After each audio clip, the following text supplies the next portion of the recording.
Well, hey gang, how you doing? Jonathan here for Tailhunter Sportfishing, and it's time once again for the Mexican Minute, La Paz Video Fishing Report, coming to you from La Paz, Baja, Mexico, and covering all of the fishing action for our Tailhunter Sportfishing fleet for the dates of the 7th through the 13th of October 2023. Wherever you are, hope you're doing well. Thanks for checking in. Appreciate you spending time, and please do us a big favor. Don't forget to give us a thumbs up, a like, and don't forget to subscribe, of course. Okay, let's talk about the fishing. Well, you know, there's always a lot of fear when the full moon hits us, and you've heard me speak about it before. I'm not really that concerned when we do have a full moon, but that doesn't mean I don't get nervous about it. We had a big, giant full moon this past week, and so it left me wondering what was going to happen, because we've had, if you've been watching the fishing reports, we've had a pretty good Dorado bite. We've had some tuna mixed in, we've had some billfish, some roosterfish even biting, pargo, cabria, a nice variety of fish the last couple of weeks. Well, here we go with the big full moon, and it didn't affect the fishing a whole lot. Actually, we had a really good, solid week. Dorado still biting, some real nice fish up to about 30, 40 pounds, some bigger ones lost. Lots of schoolie-sized fish. Great fun for the first-timers, great fun for families. You know, that fun size 5 to about 15-pound fish. Limits were more the rule than the exception. Some boats coming back early. As a matter of fact, right now, as I'm doing this report, I can see over that way. If I were able to turn the computer around, a couple of the boats are already coming back in, and it's only about 12 o'clock. And from what I hear on the radio, they've got limits of Dorado. Folks are just coming in and going to have an early lunch and had a great day fishing. For our Las Arenas and La Paz fleets, both sides doing very, very well on the Dorado. I would say that there are probably more fish on the Las Arenas side. Not as big, but you know, that, like I said, that fun schoolie size. Some bigger fish on the La Paz side. Those are the ones that are these bigger bulls in the 25, 30-pound class. Last week, or the week before I should say, it was just the opposite. So you never can tell. If you've got a line in the water, there's a chance you're going to get a big trophy-sized Dorado. But like I've said, most of the fish are that fun 5 to 20-pound size fish. Great fun, a lot of excitement. They're colorful. They'll bite just about anything you throw in the water, and so folks are having a good time. Billfish still continuing to bite very, very well. I will say that maybe the last 2 weeks we've had the best billfish bite of the season. Normally, billfish should have been biting. They should have started about May or so, just when supposedly the tuna showed up and the wahoo were supposed to show up. Really haven't had much of either, but this last 2 weeks, marlin, striped marlin, as well as blue marlin have been biting. We've also gotten some very, very nice sailfish into the boats as well. Had one of our amigos came down. He fought a sailfish for 4 hours, about 130-pound sail. It's here in the gallery. Take a look at it. It's a huge sailfish. He refused to pass the rod off. Why 4 hours, you say? It was on 25-pound test line. And you know, this is what happens a lot of times. A lot of the hookups, I'm going to say probably 90% of the billfish hookups we're getting are when folks are in the middle of a Dorado school, or they're fighting bonito, and here comes big boy with the big mouth and the big pointy nose. And he's picking up he's eating Dorado, he's eating bonita, he's eating anything in the water. He picks up this little tiny bait with a little tiny hook, and whoa, here we go. We're tied onto a billfish. And so a lot of these fights don't last very long, or they are long fights, and then they break off. Most of them don't get to the boat. They become unbuttoned. It's you're overgunned when you've got a big 100, 200-pound fish and you've got very light line. But on the other hand, some of these fish are getting pulled in. They are making it to the boats. Most are getting released. Other times, the angler's tired, the fish is tired, and you just can't release it. Most of the fish are getting, most of the meat, I should say, does get donated, so nothing is wasted. Anyway, other fish.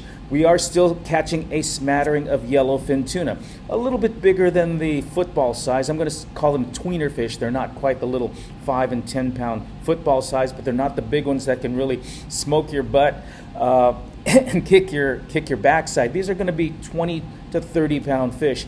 Most of those are around Cerralvo Island or to the south of it. So we're getting a couple of those every day. Not every day, but you know, most days there'll be a couple are in the count. So there's still some tuna around. There's still some hope that they will turn on. They should have turned on back in May, but this is going to be one of those years that the tuna just didn't show up, neither did the wahoo. But we have had a great bite on some other fish. Roosterfish have been very good. The Dorado bite has been great. It's been a fairly good year on billfish, as I've mentioned.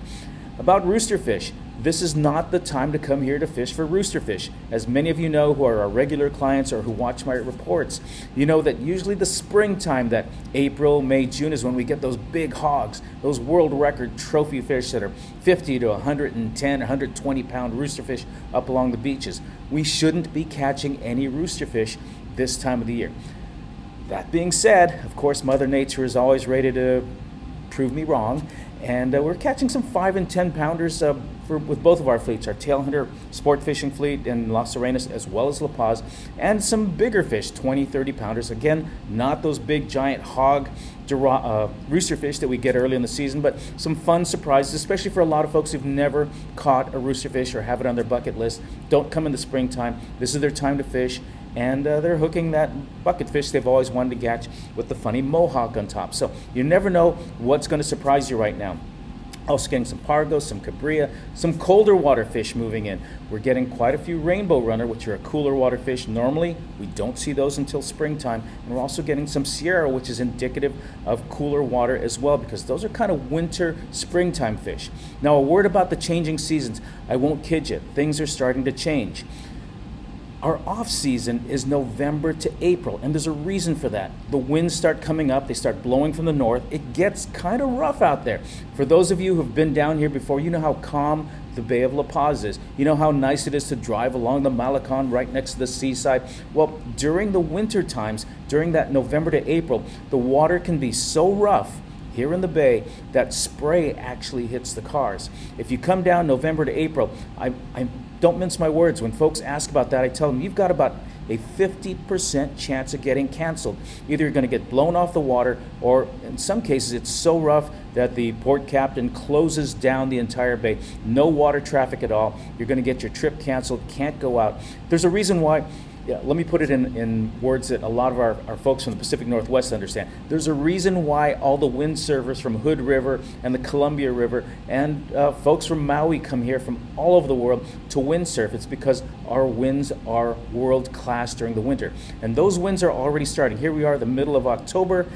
And you can tell the temperatures are getting cooler, it's getting breezier, it's getting a little windier, it's starting to get rougher. Each week I'm seeing that little by little, so I don't really know how much longer we can continue to fish north of La Paz. We're going to keep going as long as we can.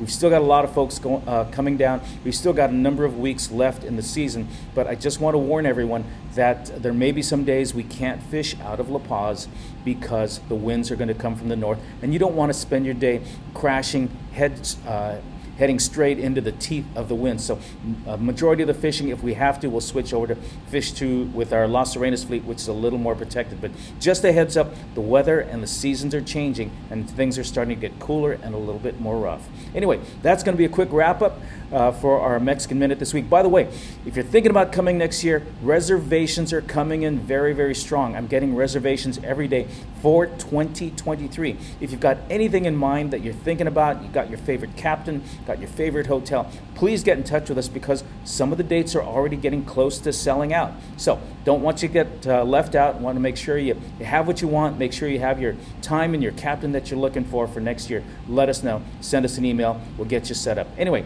thanks again for checking in. I'm Jonathan for the Mexican Minute. Thanks for spending time with us. God bless. Take care of each other, and we'll catch you next week.